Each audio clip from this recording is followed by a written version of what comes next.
Hi, my name is Jordan Stewart, and I'm presenting Poland, the Republic of Poland.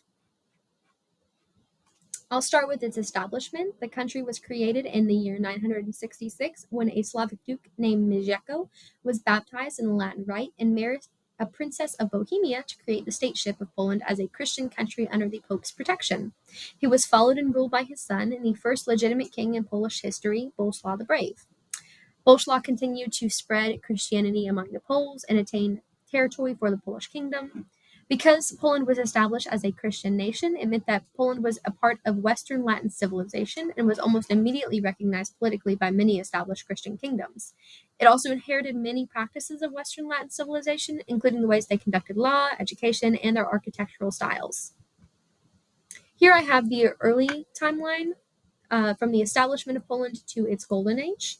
In 966, Mijeko was baptized and the country was created. In 1025, Boleslaw was crowned the first king of Poland, solidifying the nation's status as a kingdom. And in the 14th century, the royal Mijeko line died out, and the Polish queen Hedwig married the Grand Duke of Lithuania. This formed the Polish-Lithuanian Alliance, which then evolved into the Polish-Lithuanian Commonwealth, beginning the country's golden age as one of the largest political entities in Europe.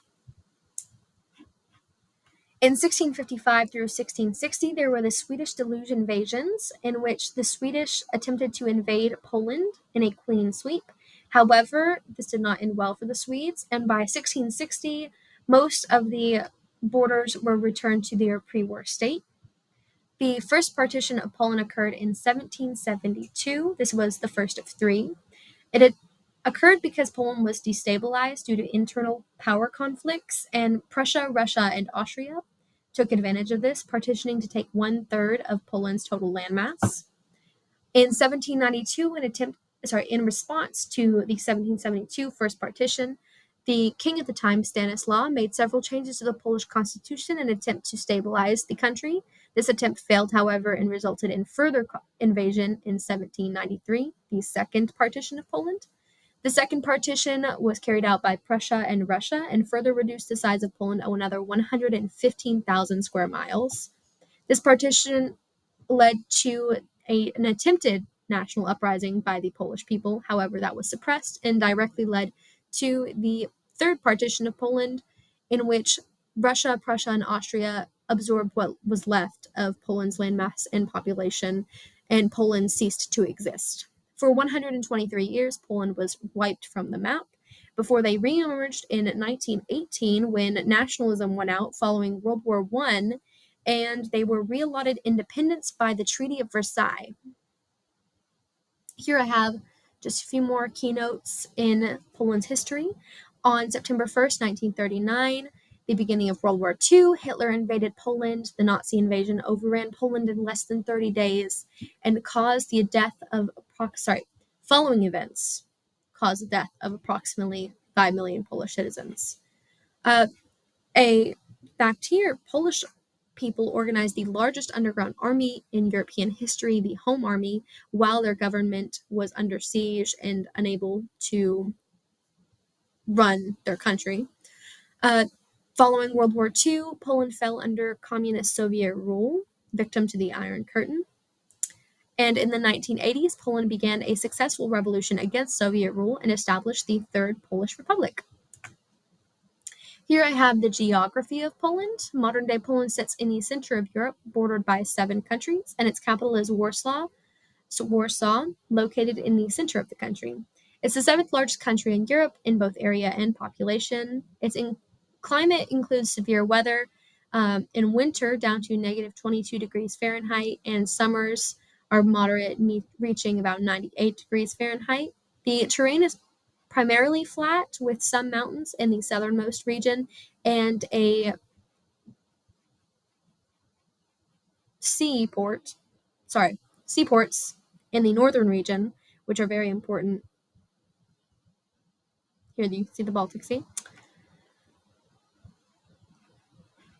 But this placement has made it really vulnerable in the past to European invasions. You can see here it allowed Germany to invade. It allowed the partitions first, second, and third by Russia, Austria, and what was once Prussia. Here I have the institutions of Poland. It is a parliamentary republic with an executive branch and a bicameral legislative branch. Under the executive branch, we have the president, who serves as head of state in 5-year terms. He is directly elected.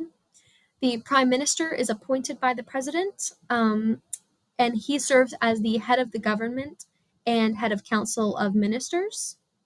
He is appointed by the president, but must be approved by the Sejm. The Sejm is under the legislative branch. It is 460 members who are all directly elected through proportional representation, and they serve 4-year terms. The Senate is 100 members, and they also serve 4-year terms elected by direct vote.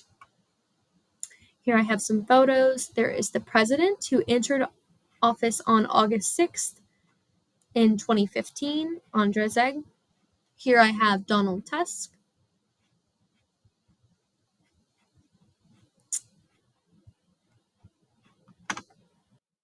I apologize.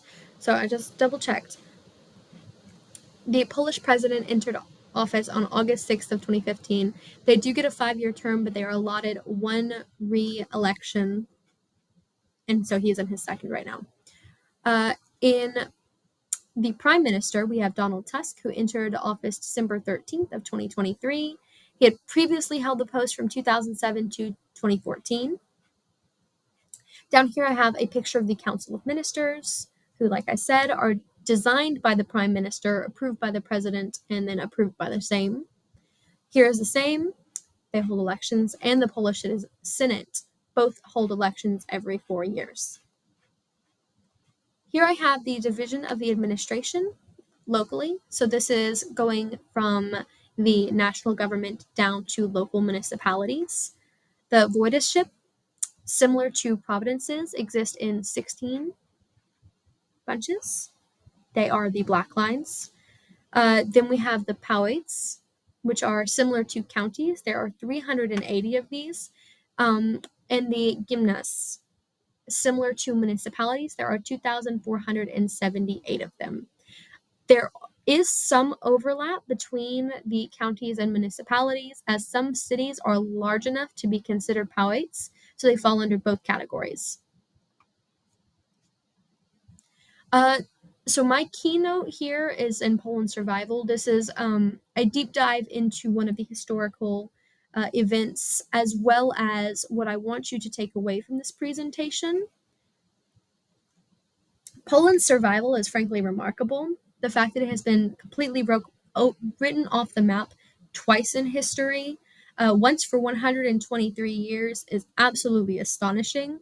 So I wrote a bit here.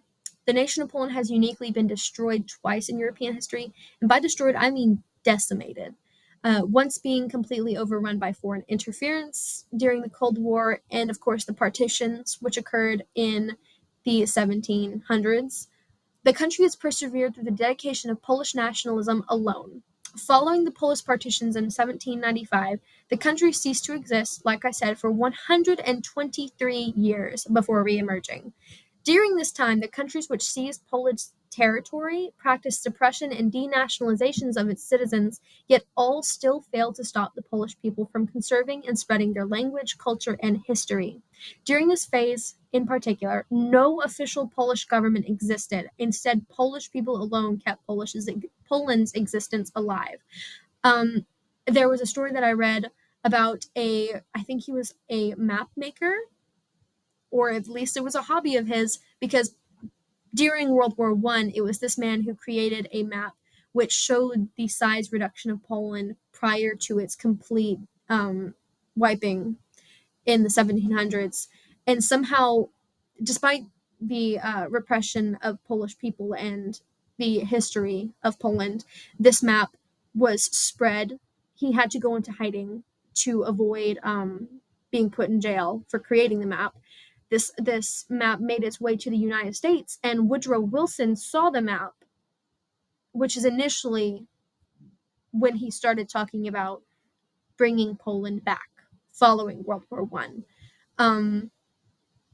Similarly, during World War II, the Polish government worked remotely in exile from Britain to preserve their nation, while Polish people fought in World War II, aiding in the Battle of Britain, leading the Warsaw Uprising, and a Polish citizen actually being the one to break the Nazi Enigma cipher. Thank you for watching my presentation. That's all I have for you. Thank you.